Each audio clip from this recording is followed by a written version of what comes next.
Dobrý deň, vítam vás v programe Cinema 4D, kde vám poviem niečo o paneloch a základných nástrojoch. Ako prvé si určite všimnete scénu, ktorá sa nachádza v strede obrazovky. Hneď naľavo, vedľa scény, môžete vidieť panel, v ktorom sa nachádza schéma rozloženia a výber režimu úprav označeného objektu.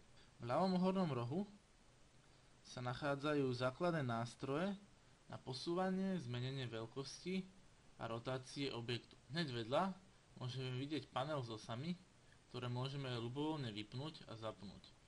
Potom tu máme rendering a jeho nadstavenia a pridanie objektov do scény. To znamená, že môžeme napríklad pridať kocku, pridať krivku, NURBS objekty, pole, ohnutie pola, svetlo a častice. Úplne vpravo môžeme vidieť dve okná. Vpravo hore je objektový manažér a dole nastavenia zvoleného objektu alebo materiálu. Pod scénou môžeme vidieť časovú os, ktorá je základom pre tvorbu animácií.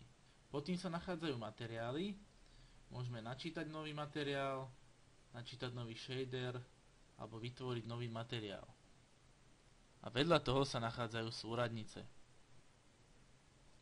Dúfam, že sa vám to páčilo a na budúce si popíšeme bližšie niektoré panely a nástroje. Zatiaľ dovidenia.